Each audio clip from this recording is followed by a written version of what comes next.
Asema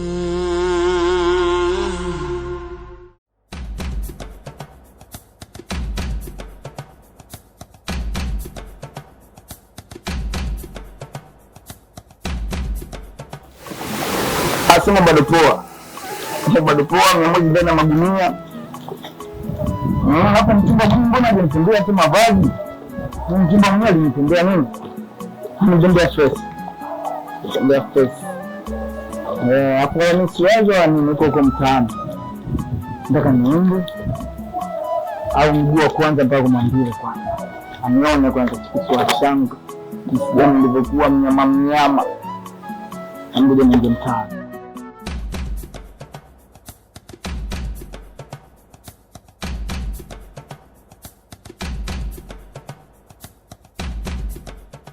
Salamu kufu Malkia.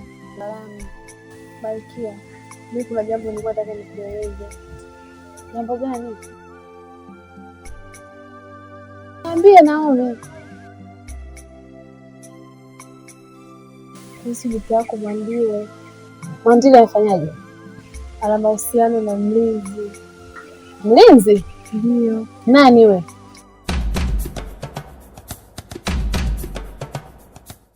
Bete, umeletea nini hapa? Jina. Lakini wewe ni mtu mzima. Wewe hata ujiongeze hata kidogo kwamba siku zote na kuitiaga kule mbele za watu, lakini leo nimekuvuta nimekuita pembeni hapa. Ndio sijazoea ndugu yangu. Tushazoea kukutana barabarani. Umenitoka kwenye ilipoli. Kweli? Unataka nini? Ushaanza mambo yako. Hebu nisikilize. Kiukweli toka moyoni mimi nakupenda. Na sitaki tuchezeane. Mimi niko tayari nilete barua kwenu, nikuchukue, nikuoe, yani nikuweke ndani.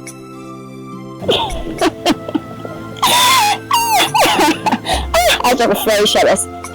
Wangu gani huo ndugu yangu? Ndio ushakuwa Mungu kiasi hicho mpaka kuniongopea mimi wewe? Hapana.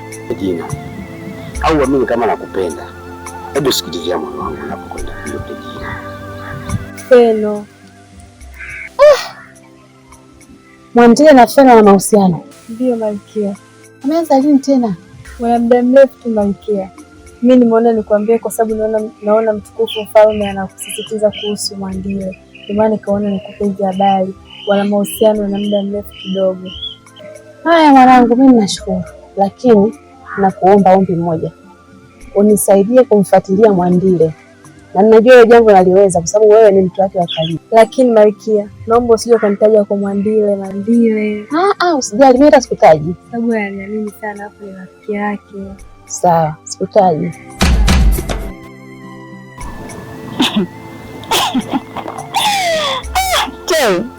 Hiyo sio moyo. Hiyo ni nyama tu ndugu yangu.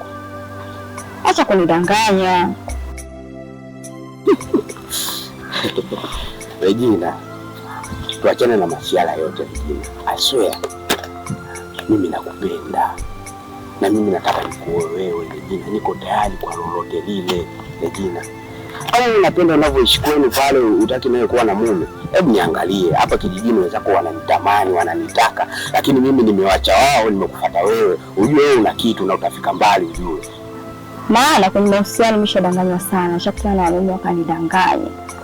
Mpaka nikakata tamaa ya mahusiano. Wewe unavyoniambia unanipenda. Kipi cha kuniahidi mpaka nikuelewe? Yaani kwako wewe, yaani wangekuwa naongeza hata 100, hata niambia 50 mimi naongeza. Yaani kiukweli mimi nakupenda wewe. Sawa, kama ni hivyo basi, mimi nakubali.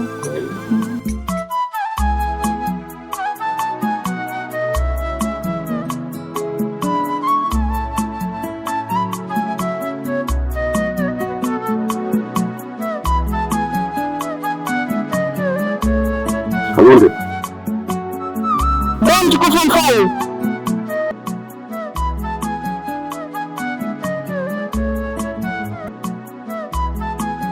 Waweza kuuta na pia. Sawa mtukufu mfalme.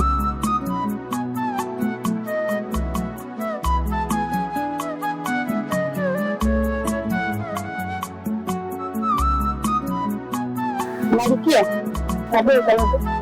Na mtukufu mfalme anakuomba mimi. Sawa.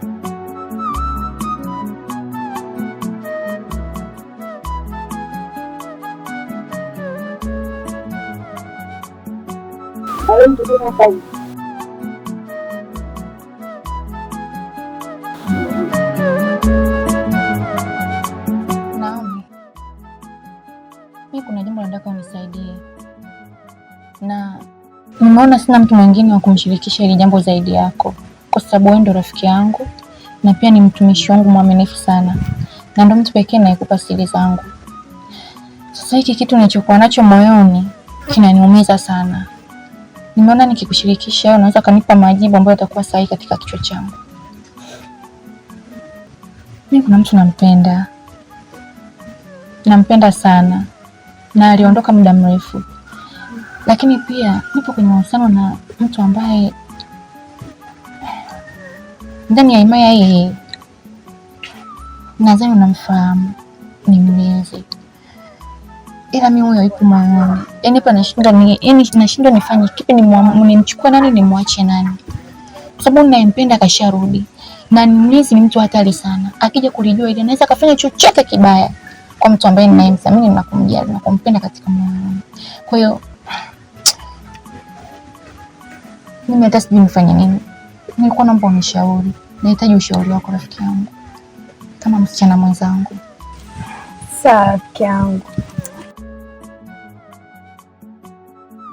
Na vitu vingi vinaendelea jamii, na wengi wanavijua. Hii ni nafasi ya mwisho. Endapo ukigundua lolote linaendelea juu ya binti yetu, utachukua maamuzi yangu.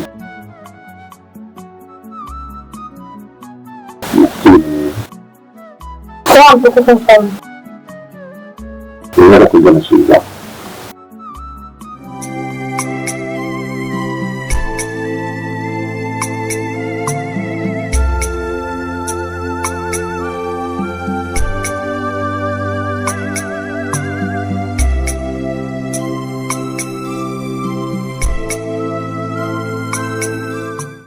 Hivi unajua kwamba kusimama mimi naye hapa ni kosa kubwa sana, na mfalme akitukuta hapa tutaingia kwenye matatizo.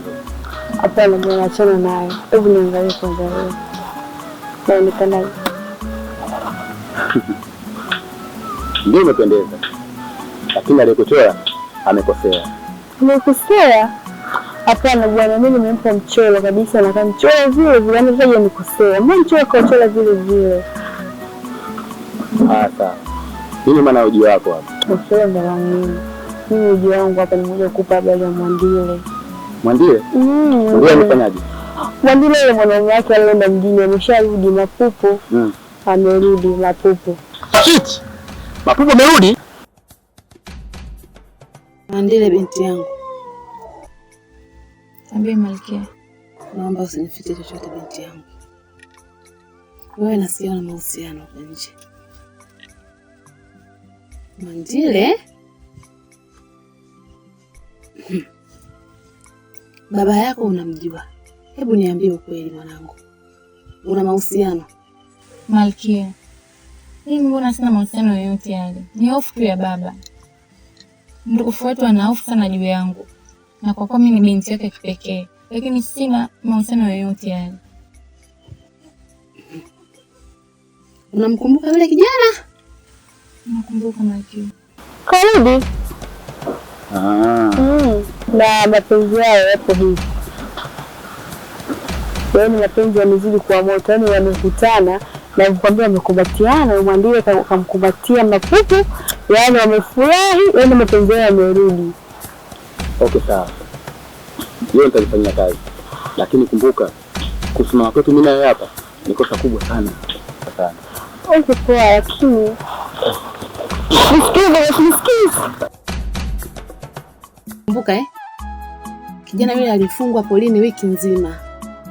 Sasa mwanangu, usiwasababishie watu wengine familia za watu tusababishie matatizo. Huyo kijana ametoka huko mjini nasikia. Usimsababishie matatizo kabisa. Sawa mwanangu? Ila mama, Mimi nadhani unanifahamu vizuri binti yako. Na kama nina mahusiano, mimi siwezi kuficha wewe mama yangu. Wewe ndo msiri wangu. Na wewe ndo malkia wa himaya yote. Nitakapokuficha wewe naenda kumwambia nani?